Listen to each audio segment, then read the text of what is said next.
Turbocharger. What's up, guys? It's Drifts and Lifts here. Welcome back to the Drifts and Lifts Epic Volvo Drift YouTube channel. If you haven't clicked that subscribe button, please do. Not too much Volvo gravy getting poured today, but there will be in the future.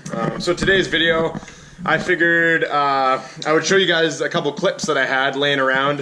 If you guys remember, I went to Western Speedway about a month before I actually went to California. That's when we took the Biltema wagon. That was like the NA wagon that my buddy Axel owns, and we took it to that drift event, and we had some fun. You guys also might remember the LS powered E46 wagon in that video. So I actually got a lot more footage from that track event, but I figured I'd make two separate videos of it. It's all really good footage, and there's also a really cool feature I want to throw in there. My good friend Greg, he's the guy with the, it's like a 1998 or early 2000s like Dodge Dakota RT with the 5.9 in it. And the cool thing about that is, like, this guy comes to all these drift events and he rips this truck, man. It's got like a hydro e-brake. It actually has stock knuckles and stock angle, which makes it even more impressive because the back end's, you know, on a truck, drifting a truck, the back end like slides out really easy. And they're actually pretty easy to loop out, spin around. So yeah, Greg can handle this thing like a madman. So I got a bunch of cool in-car footage. And also my good friend Cameron, he had his 1JZ FRS at that track event, and he took me for a couple ride-alongs, and it was a good time. So this video is just going to be some leftover footage. Sorry it's nothing fresh, but today I'm going to be doing a bit of work on the Cummins, the injector. I went to the factory torque specs of what you should torque the injectors in, and that wasn't enough, I don't believe. It seems like the factory torque spec, the 55 foot-pounds, wasn't quite enough. So these front three injectors I actually torqued by hand, and if you can see in here, they're actually not leaking. But if we go towards the back, those ones are very slightly leaking. So I'm going to pull these lines off, which is kind of a pain in the ass, to be honest, but you got to do what you got to do. And I'm going to torque those down just a little more, and they should stop leaking there, so that should be good. What else am I going to do today? Oh yeah, I'm going to go over to Miss Huff and fix the pulley issue. Yeah, I didn't even show you guys this, actually. That stupid crank gear on the crank, it actually broke the little keyway again on me. So you guys might remember on the California trip that ended up breaking off. But this time it broke off again, but the bolt was still really tight. So I don't know if I had it not quite on correctly when I tightened it on and that snapped it off, or what happened. But I put Loctite on the crank bolt and everything, and like that thing was on there. I don't think it wiggled off at all. So I'm gonna go assess the situation, assess the damage, and I actually just pulled a crank gear off my parts car across the road there. It's sitting in the back of Edna here. So, no, lock door. Yeah, so it's all in the back there. I'm gonna go mess with that. But yeah, this video, hope you guys enjoy it. Alright guys, so I'm with my man Cameron here. I met Cameron a couple years back, and he had this FRS, and it had the stock motor and a little bit different setup with suspension, probably. Coilovers, bucket seat handbrake, that was it. Yeah, so now it's got angle mods and everything. Yeah, full angle. And a couple years later, he's got a 1J in it now. Yeah. So this thing's pretty much full built FRS, eh? Yeah. Is it a BRZ or it's an FRS, I guess? Yeah, okay. Yeah. Sweet, man, I'm stoked. This car, you know, it looks like a full race car. Full race car. That's awesome. Nothing back, so. Fuck yeah, man. Rowdy.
I think we're gonna air down my tires because I've got no grip.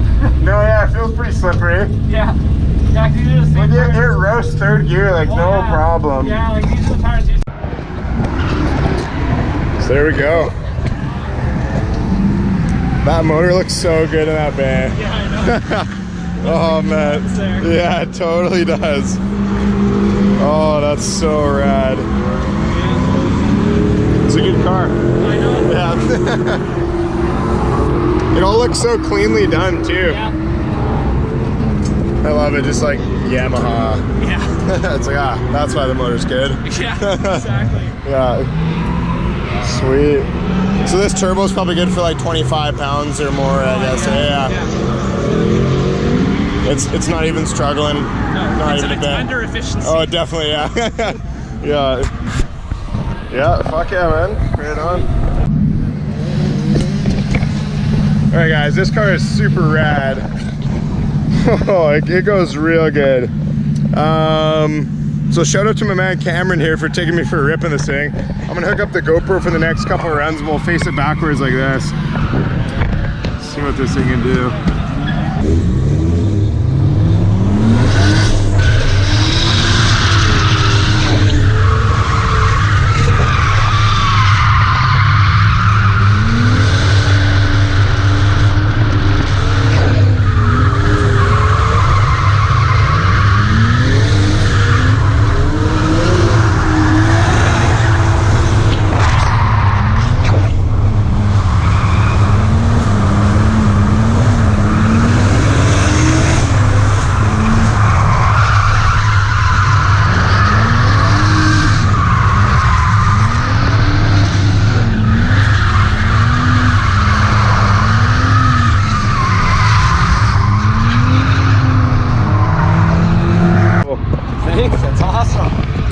All right, so I got my man Greg here.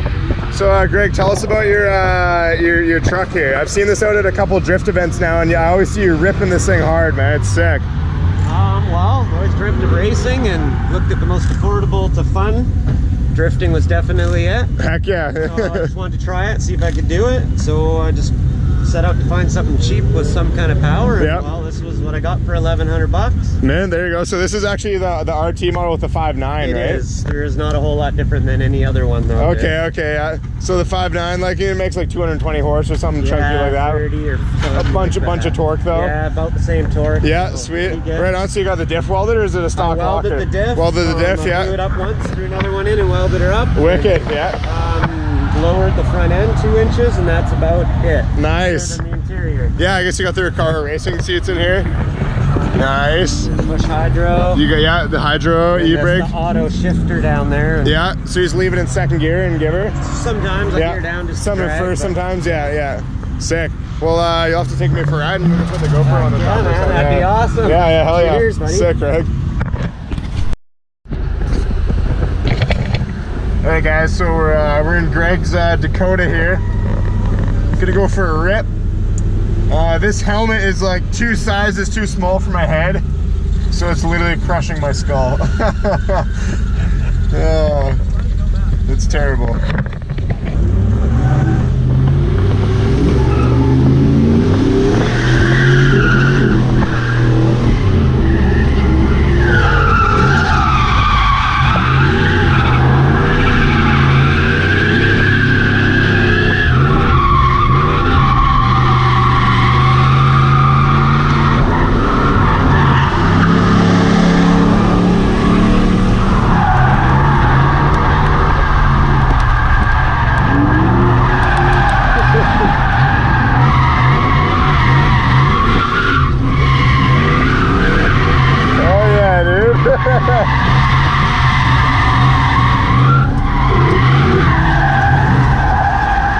Heck yeah, man. Thing's good. Oh yeah.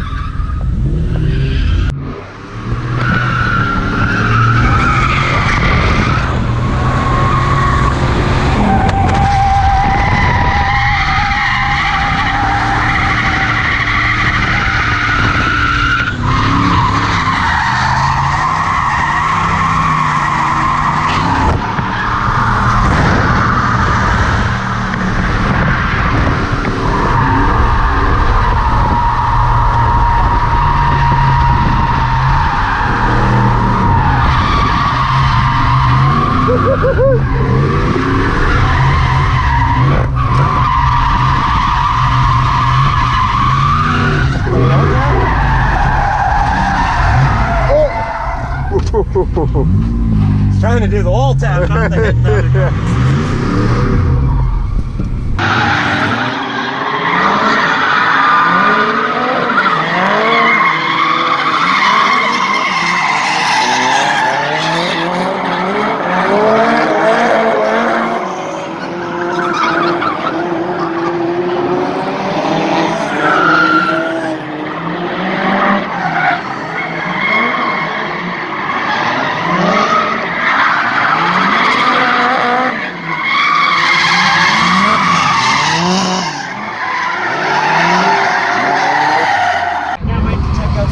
Yeah, man.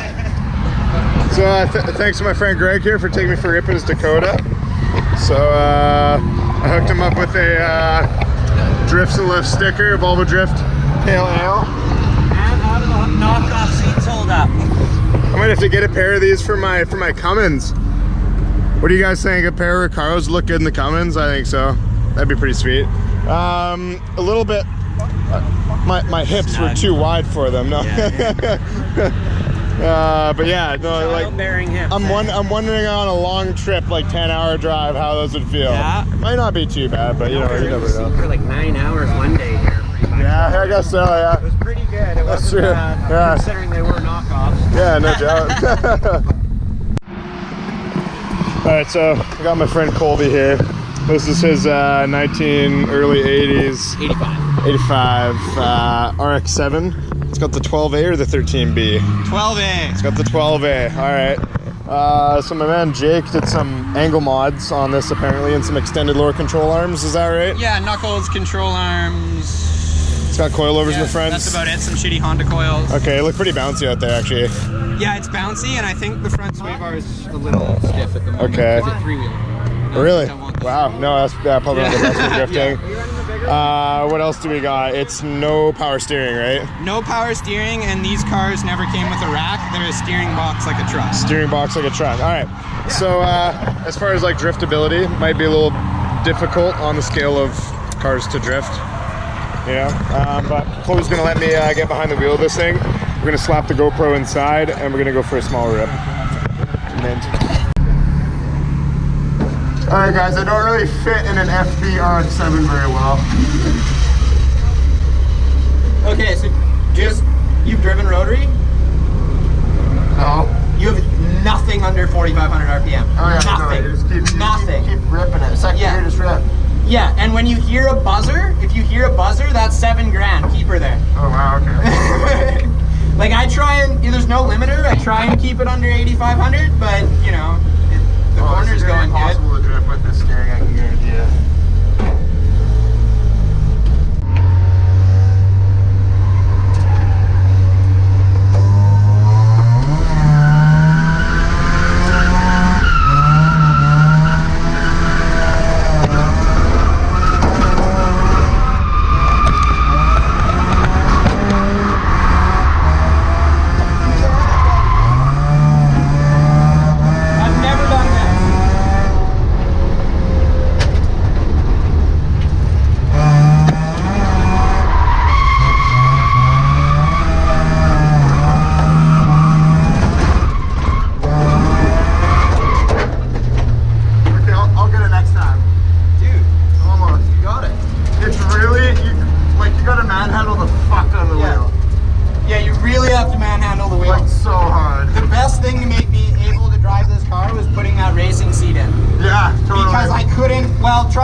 me, I'm sure It it's a little actually easier. is taking strength to fucking Yeah. this car. It's crazy.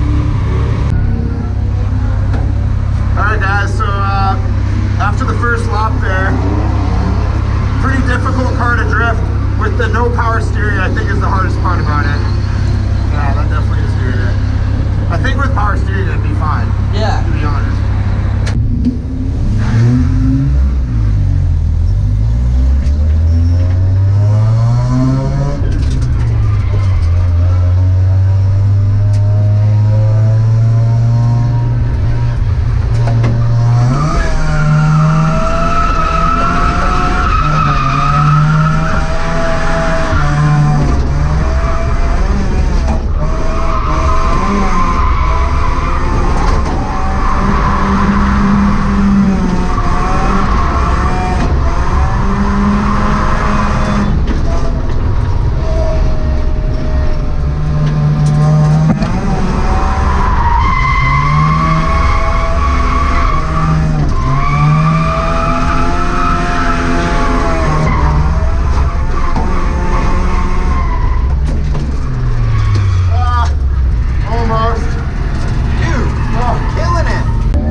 So there you go. That was all the footage that I got from that track event.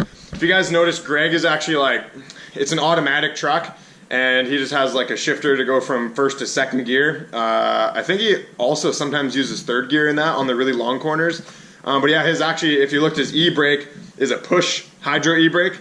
It's kind of nifty. You never really see that. And I don't know, the guy knows how to drive the truck, and I think it's really cool. So hope you guys liked the video.